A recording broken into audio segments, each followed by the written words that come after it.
All right, sharing my screen, good. So I took a screenshot of our Moodle page, and if you have any questions about that video that you watched from 4.6, then kind of keep them on the back burner. We'll do the material today, but I suspect we'll have some time later, so today, to go through them if you have any questions. I did finish kind of the last little bit of 4.5 in the video as well. And so there's the link to the video. It's also in just our regular YouTube playlist, and then the notes. And I also posted the practice for test 2 and test 2, of course. Hopefully you're tracking that it's coming up on Thursday. So it's on chapters 3 and 4 only. Of course, some skills we learned in 1 and 2, but explicitly 3 and 4 only. Now today, we're doing chapter 4.7. So fitting exponentials to data. And so we're going to talk about semi-log and log-log graphs, but also flow duration analysis, just because Allison asked me to kind of incorporate it. And so it kind of fits in really nicely with semi-log and log-log graphs. And so I will say this, because it's so close, none of this, so it's not on test number 2 because I'm too tight. No. Cutting it. Yeah. So, which is why I made this a bonus assignment for section 4.7. And yeah, good. Anything else I wanted to say here?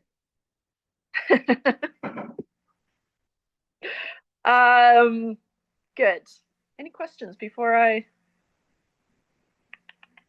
Okay. I'm a waste of space there. So what I wanted to do is just give you an idea of the marks distribution for the test. Okay. It's going to look like a lot of marks, but a lot of these questions are kind of just, do this, do that, do this, do that. And so the marks tend to add up in that case. Okay. And so it looks like a lot, but I promise it'll be manageable. So I've listed some of the core concepts that we've introduced in chapters 3 and 4. And then beside here, kind of approximate marks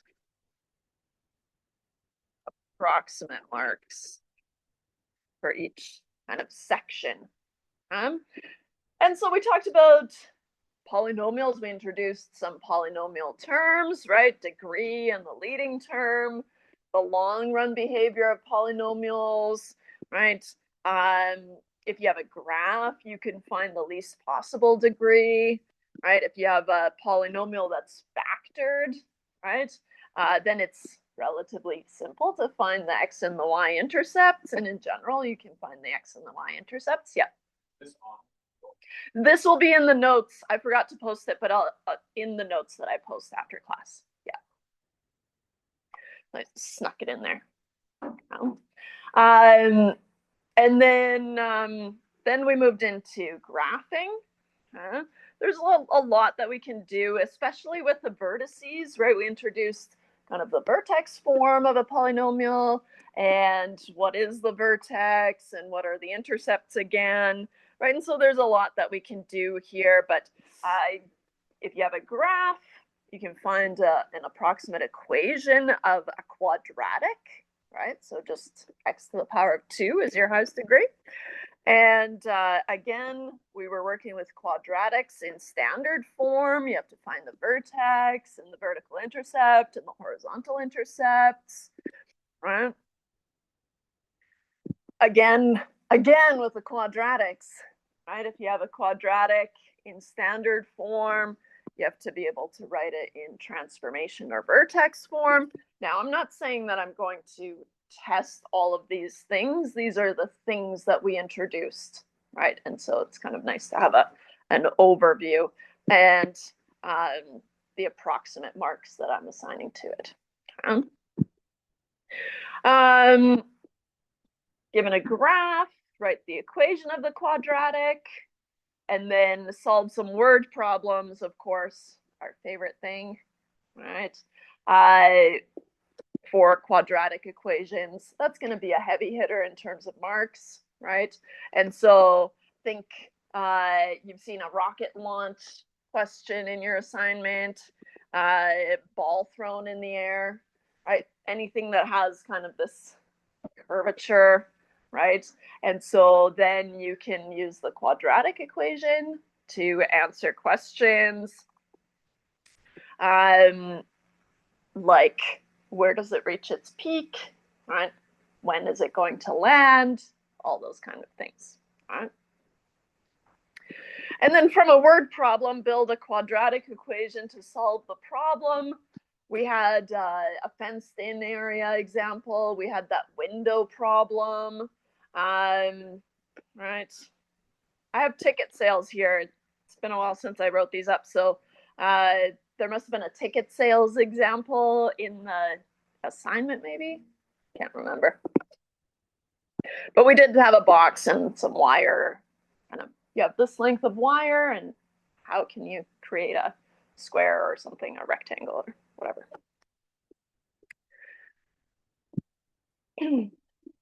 Factor a polynomial to find the intercepts. Do that. Although we didn't really focus on factoring, right? And so we did talk about it, but the long run behavior of a factored polynomial, probably focus on that one more, right? What's a factored polynomial? Where you have x minus 3 times x plus 2 times x minus 1 squared, maybe, right? That kind of thing. That's a factored polynomial. And then what's the long run behavior of that thing? Find the domain, right, of a function that involves a quadratic equation.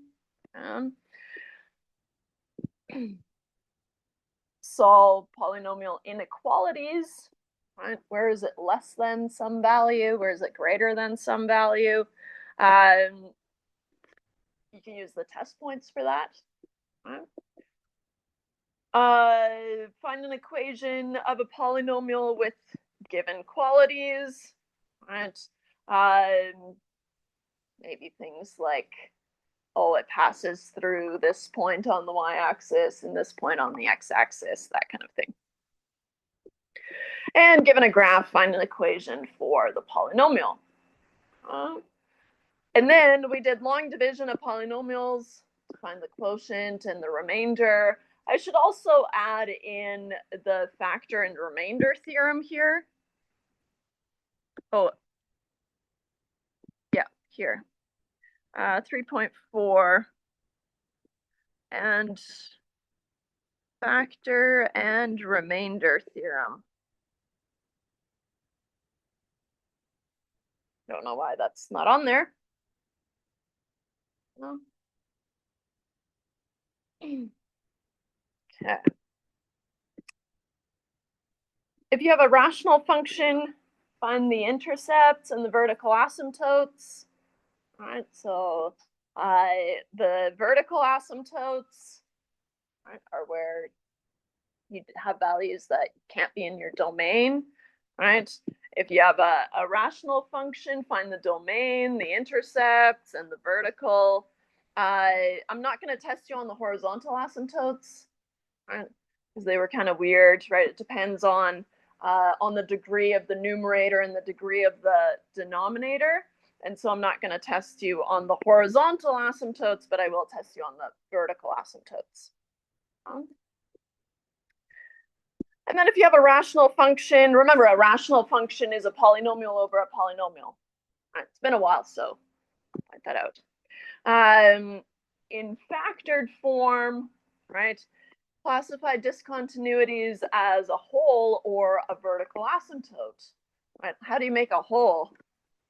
A hole in the graph is if you're able to cancel factors in both the numerator and the denominator, right? They're still there, but just because they cancel out, right, doesn't mean that they go away, right? But it does create a hole in your graph as opposed to a vertical asymptote.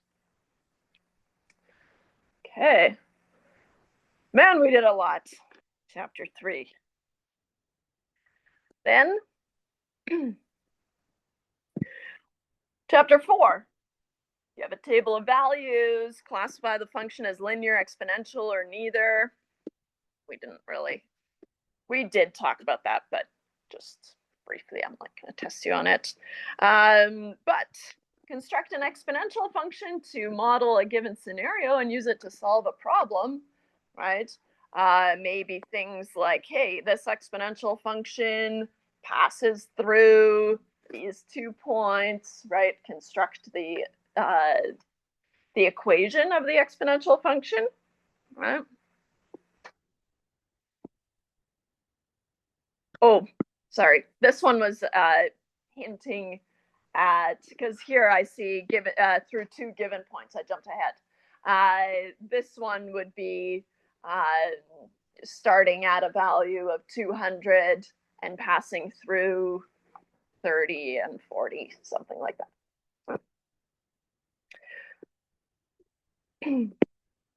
We also introduced compound interest problems, compounded at different frequencies, right? And so financial math, you can have your interest compounded, right? And so we can do it at different frequencies, right? We can do it monthly, semi-annually, and that kind of thing. Weekly, if you can get that, I guess. Pretty common to have semi-annually compounded interest, especially for mortgages and things like that.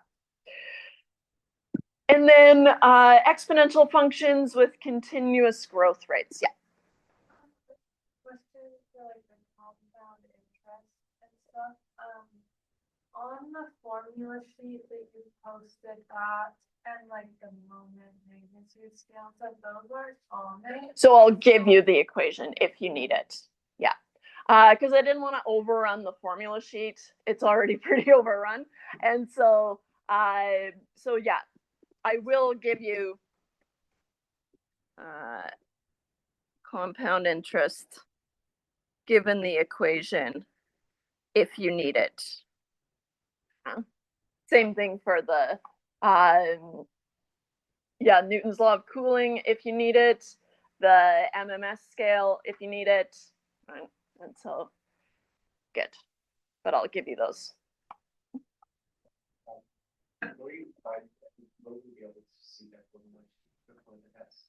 Yeah, it should be on Moodle. It's up at the top though, in the textbook and other resources, where the other resources might be the most interesting. There. Yeah. Okay. You have a graph of an exponential function. You can use the key characteristics, right? Like it passes through 0a and passes through 1ab, right?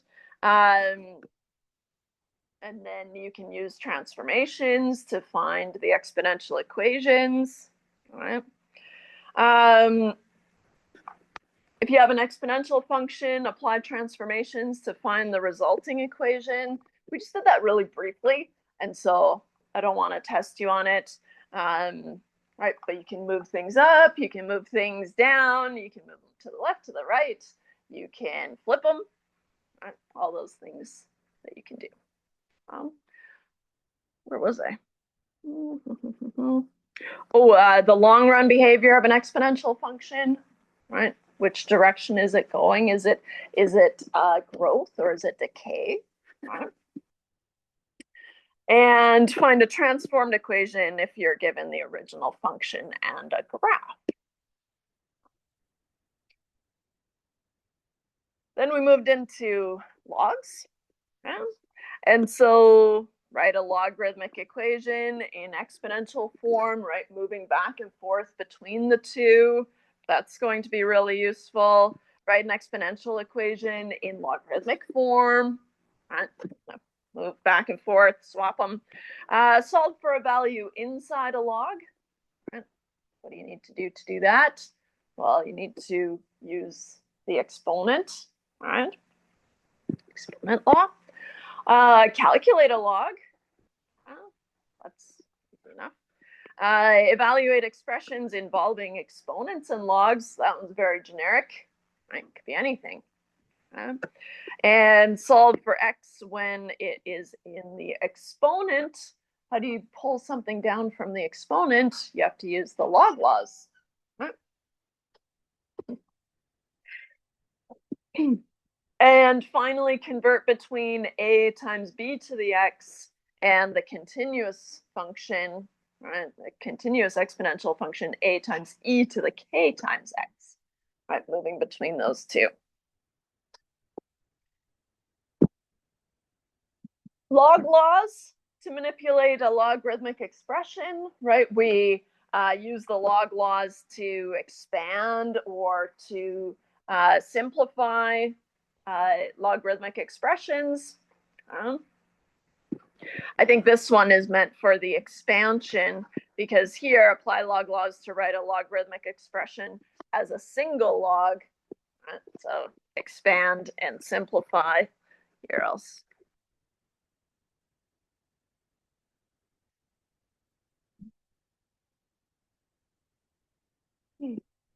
Expand it to evaluate a function. Solve for x and the exponent on both sides of an equation.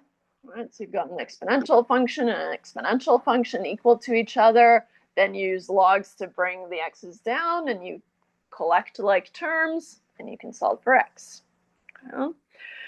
Solve for x inside logs again. That's some duplicate work kind of built on stuff. And then I snuck in the domain of a logarithmic function into this grouping here. I think so far I've been doing kind of singulars, but what's the domain of a log? The inside of the log has to be greater than 0. It can't be 0 and it can't be negative. Right? And then here again, 4.6, kind of just concept word problems, right? All in that video that I posted where we talked about, okay, how do I solve a half-life problem? What are some different things I could solve there? How do I solve a doubling time problem using exponential functions? Compound interest problems, Newton's law of cooling, orders of magnitude, and the MMS, the moment magnitude scale. Okay, all of these given the equations as needed.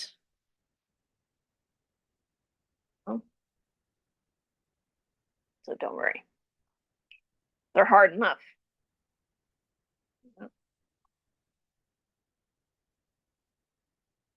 Okay. I don't know what the total is, but I guess you can do that. This looks like 15, 25, 35, and then not in tens, so I'm lost. 45, 55.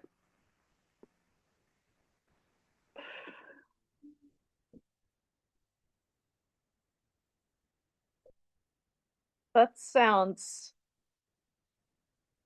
about right. I get 83 here, 55, but I might have,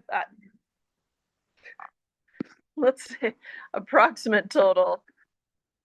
I'll go for the 83 I got, but just add up the ones on the side, right, roughly. Oh. All right. Any questions about that? So test 2 on Thursday. You can do it. All right. I'll post it. It's going to be in the notes that I post from today. Yeah. Okay. 4.7 is just this. There's kind of concepts to it. So if we're fitting exponential models to data, right, then we've seen fitting models to data before. We've seen fitting linear models to data, right? Y equals mx plus b is something that we worked with in chapter 2, right? And we used it to model data. And so we can do the same thing with semi-log and log-log graphs. Let's talk about what those are. Well, first off, I want to know if you've seen any semi-log or log-log graphs in your other courses. I know Allison has, well, she's the one who asked me to talk about it. So I know she works with it, but maybe it's later.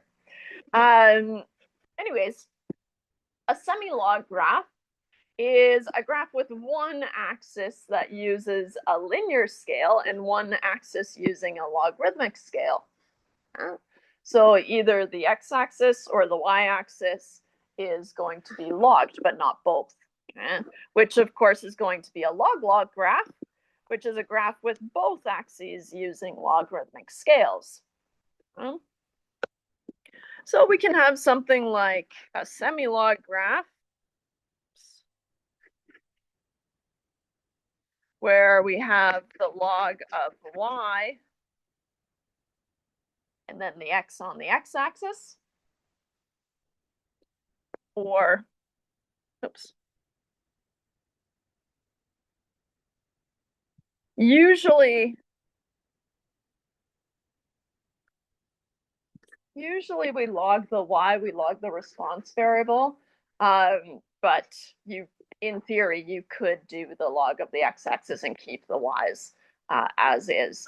And if you're working in Excel, it's really easy to just kind of say, hey, take this column and take the log of each of the individual values and then graph those instead. So these are semi-log graphs.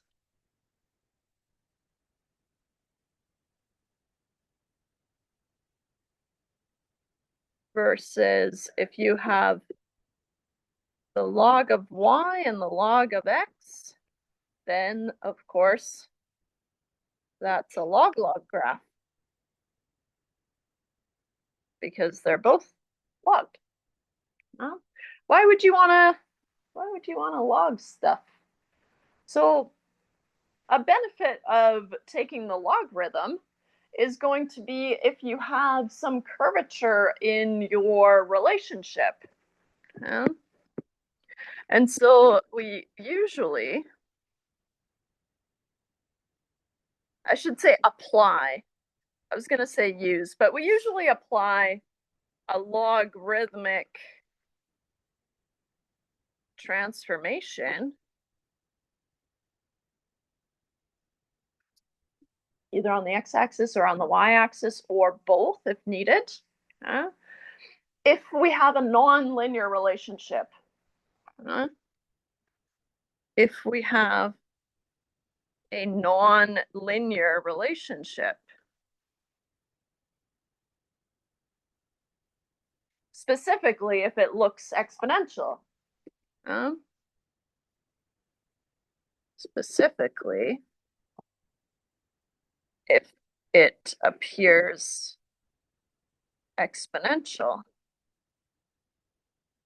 Right, we've seen exponential growth, we've seen exponential decay, and so if you have some data that when you graph it, right, your x and your y's, and you graph it, and you have something that looks like this, maybe, I'll make it more obvious, the curvature, right? Then fitting a straight line to this is not going to be very useful, right? If you fit a straight line here to model this relationship, it would probably end up looking something like this, and it doesn't do a good job of modeling this at all. And so if we fit a linear relationship,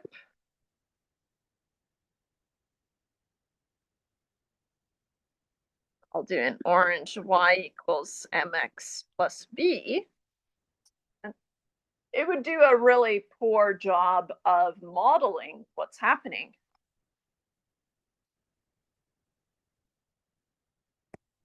It would do a poor job of modeling the data.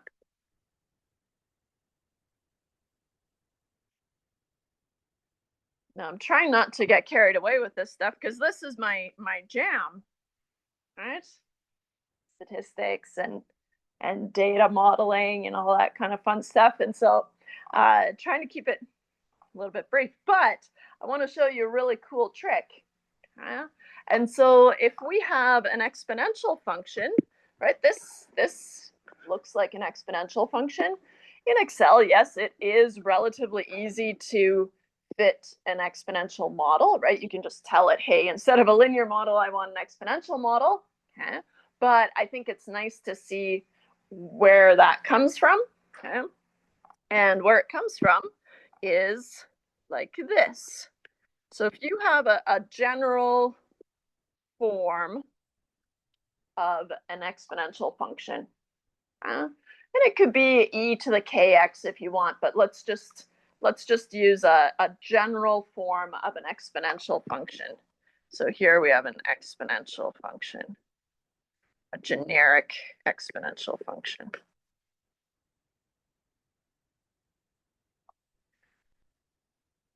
When I take the log of y,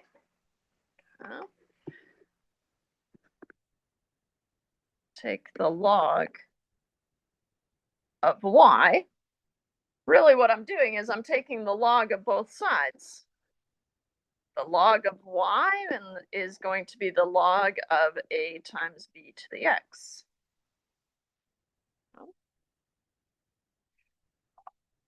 But what do we know about the log laws? Right?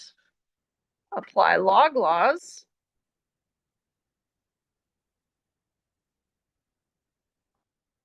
Bob, lob, laws, log, log. I can't help it. I'm multiplying inside the logs, right? Then I can expand it to be the log of a plus the log of b to the x. Right? I'm allowed to do that. And so then I have, oops, I have the log of a plus the log of b to the x. But the log of b to the x, again, right, another log law, is I can rewrite that as x times the log of b. And so here then the log of y is going to be the log of a plus x times the log of b. Right? Log laws again.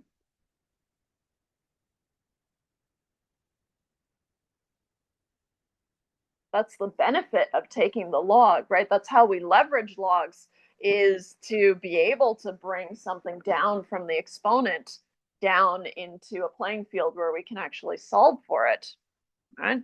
But what does this look like? You kind of have to squint a little bit, right?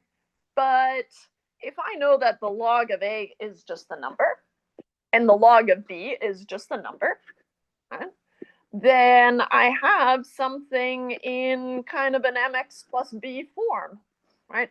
Not the same b, which is kind of confusing, I know, but this is attached to the x, and so it's going to be the slope, and this is on its own, making it the y-intercept. But what have we done? We've turned it into a linear function, right? And so because the log of a and the log of b are just numbers, right, this has turned into a linear equation. And so now the log of y is the y-intercept plus x times the slope, which is this linear equation.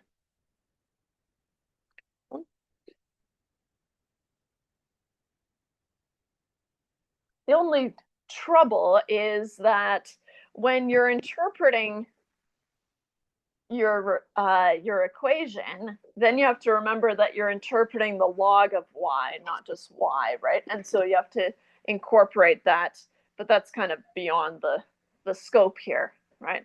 As long as you understand that, okay, taking the log of a value can, I think of it as just kind of help straighten out a curved relationship, right? If you have some sort of exponential relationship, then you can model it with a straight line if you take a log, right? Because what are the benefits of having a linear equation? A linear equation, you can use things like the r squared that we've talked about, right? You can talk about the correlation, right? Those only apply for linear relationships, right? And so then it opens up this toolbox of things for linear equations that we already learned in chapter 2. So that's why it's not tested, because there's too much overlap, right? But it's kind of fun that they tie together.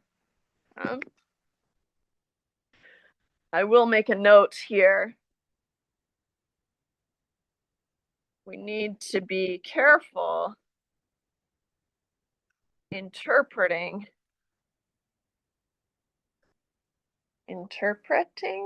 one T or two T's? I feel like it should be one. I'll just write it really close and then can't really tell either way. Interpreting? I don't know. I needed to do that squiggly thing, or I'm not using the right notes app. I feel like it would correct my spelling if I used the notes app. We need to be careful interpreting the linear equation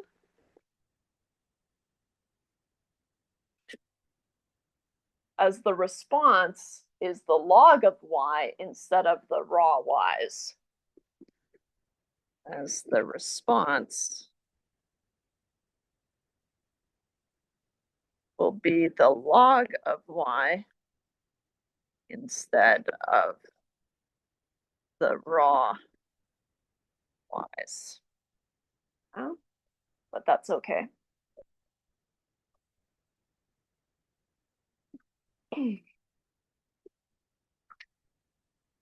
Nice. So that's why usually we end up taking the log of our response variable for sure, if you have some sort of exponential looking relationship. And kind of a fun, look at this thing more from an exponential function into some version of a linear equation. It's pretty neat. Any questions about that? Okay. Flow duration analysis. Now I will admit, I know what the graph does, I know what the math is, I know what the stats is. I don't really know what the actual flow duration is, of course, because I'm not a water engineer. But I'll try my best. You know? And we're just talking about the math anyways, so we're safe. But what is it? So the flow duration curve is going to be a plot that shows the percentage of time that flow in a stream is likely to equal or exceed some specified value of interest. And so it can be shown to show, it can show the percentage of time river flow is expected to exceed a design flow of some specified values. 20 CFS, does that mean anything to you guys? Aha! I should make a personal note. Um, Interesting. Or to show the discharge of the stream that occurs or is exceeded some percent of the time, right? So if you have these kind of limits that you want to stay within or just kind of monitor, then you can use this graph. Now, the time unit that you use is going to affect its appearance, but we are going to use the mean daily discharge in our example. Okay? And so, but what happens to the curve? But I don't know anything about it, so I'm going to skip it. Blah, blah, blah, blah, blah, blah, blah. Because I don't know if it makes sense when the mean, you guys can tell me, when the mean flow over a long period is used, so the mean monthly flow, the resulting curve will be flatter due to the average of short-term peaks. I guess that makes sense with smaller flows during a month because you would lose the daily activity. I can be convinced. I can see that. Right? You'd lose kind of some of that action. But we're going to use the mean daily discharge. So how are we going to do it? Well, that's our focus. First, you're going to sort and rank the average daily discharges for the period of record from the largest value to the smallest value, involving a total of n values. And so you've made n measurements.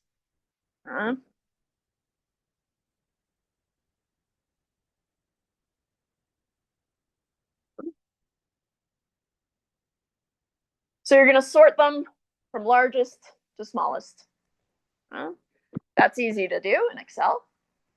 And I've got an Excel sheet posted that hopefully, let's see here, my Excel doesn't need.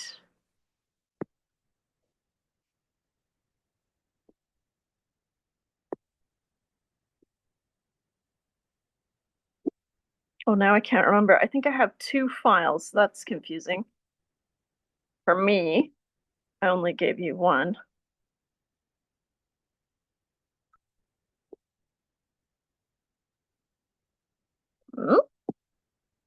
Where'd it go?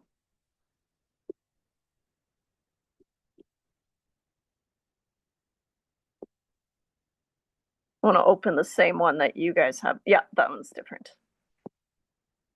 Okay. So it's going to look like this.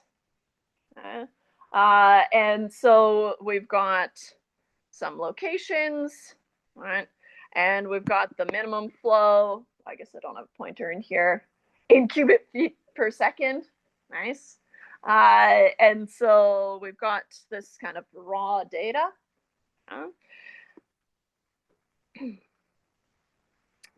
Then I've sorted that minimum flow from largest to smallest, right? Making sure that you keep your location. Right, let's see if I can zoom in here. There. Your location number. Right, otherwise, you won't remember where it came from. Then what we do, right? So from your flow, or your minimum flow, right, largest to smallest, we assign a rank, right, or a serial number, which we're calling capital M. Now I'm going to go back to that description that we're going through. Okay, so assign each discharge value a rank, capital M, starting with 1 for the largest daily discharge value. So once you've sorted, then 1, 2, 3, 4, 5, 6, easy enough to do in Excel, of course. Now, here's where the statistics part comes in. we're going to calculate the exceedance probability P. P is going to be 100 because we like to have percentages, I guess, but even though probabilities should be between 0 and 1, but getting ahead of myself, which is going to be M, that rank, divided by n plus 1, right? N is the number of measurements that you're dealing with, and then plus 1. Now, P is the probability that a given flow will be equaled or exceeded. Okay? And so as a percentage of the time. M is the ranked position on the listing. Just kind of, is it the biggest one? Is it the smallest one? Right? And then N is the number of events for the period of record. Okay? And so let's have a look at what happens here. Oops. Here. So I have my serial number starting at 1 for my largest flow, so I've sorted them, right? And then I assigned a serial number or a rank. Okay? Then I calculate P, which is that M divided by n plus 1. And so n plus 1, I had 22 locations, I guess. Yeah, row 23, but the first one is the header. So I have 22 plus 1 is my n plus 1. And so for my first, I should say, look, for location 6, the probability of exceeding that flow is 0.0435, right? So 4.35%. I didn't do the percentage because I've got a thing about probabilities being between 0 and 1. But you can multiply by 100, and that's easy enough. And so, as an example, for location 6, which is the largest flow, it had P is going to be rank 1 divided by 22 plus 1. So 1 divided by 23, 0.0435-ish. It's repeating, but do an approximate, or 4.35%. Very small probability of exceeding that flow. Not 0. And that's why we had to start at 1 and add 1, right? Because here the n plus 1 means that you're going to bump it up by 1, right? Your measurements plus 1, and then your m, well, your m's start at 1, and that's just because if your m started at 0, right, then you would have a 0 probability. But of course, we understand that the flow absolutely could exceed 90.3 cubic feet per second, right? Small probability, but still. And so it's just forcing those probabilities to behave as we expect them to. And then again in Excel, and I think you guys used Excel a lot yet? Yeah. Well, you'll use it a lot more, right? And so referencing the cells, right? What can you do, right? Equals C2 divided by 23, and then send it down, and it'll do the same calculation for each row, of course. And then the only reason that I have the minimum flow on the other side, again, it's just a copy paste of this B column, is because when I graph these, it wants my X variable first and then my Y variable. And so here, so that's the only reason. Oh, that's kind of nice, I guess.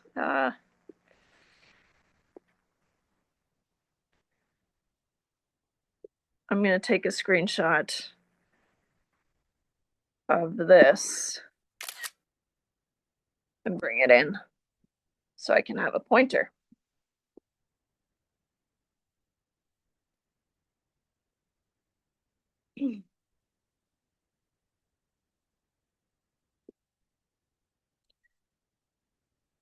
Crop it up and blow it up. So it wants my X variable and my Y variable in that order.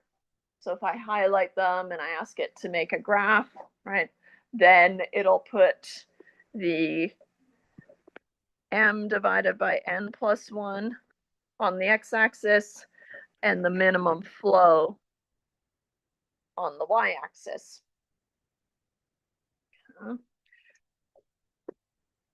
So what we see, right, is we get this kind of curvature, right? And so when I kind of draw on this, I did already put a linear equation on here, right? But it doesn't do a very good job of actually modeling what's going on, right? And so here, this would do a better job.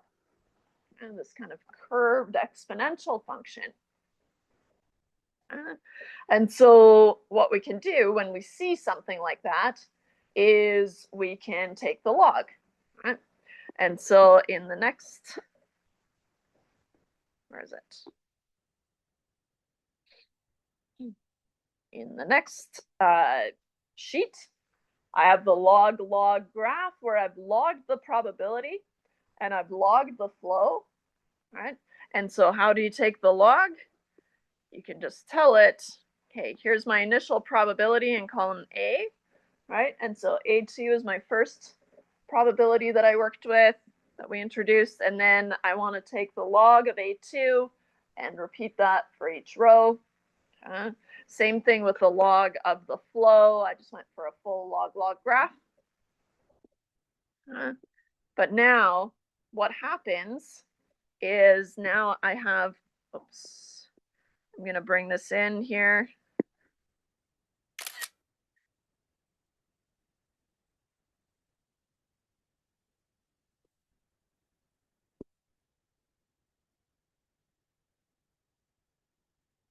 Oh, doesn't want to do it.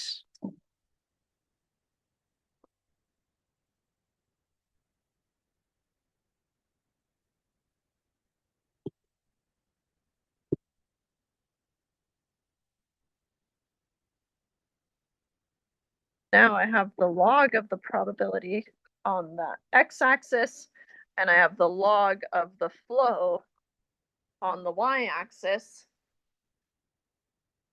And when I look at this relationship, there is still some kind of weird stuff happening here, but in general, I think the linear model fits a lot better. Right? So then when you fit a linear model, you can use things like r squared, 0.9204, for example, negative, a negative slope, negative 0.4267 times x plus 1.3719. I think it reads, should move it over, but it's a screenshot. You'd have to remember, though, that this y here is the log of the flow, and this x here is the log of the probability. Right? But it does make it easier to work with a linear equation. Oh. Okay. Nice.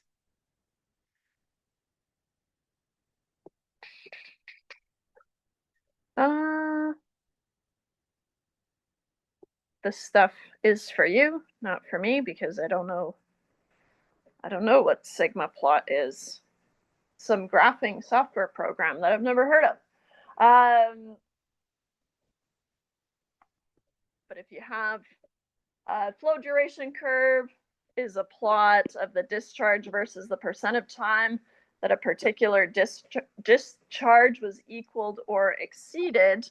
So if we look at these graphs here, right, either graph would work. I'd say even the raw graph. So if you want the probability to be greater than 0.5, you could go up at 0.5 and see where that happens, right? What's the flow? Roughly 35. Nice. Okay. I'll let you guys read this part, but it's out of my wheelhouse. And so I'll leave it with you. But that's the math, and that's how you graph it. All right. As I anticipated, we do have lots of time left. What do you want to do with it? Call it quits? We can. I don't have anything else. Any questions about section 4.6? Those word problems? Well, okay. Then we'll call it here. I'll hang out. If you have any questions, see you for the test on Thursday. I'll leave it there. But like I said, if you have any questions, I'm here. All right. Stop this though.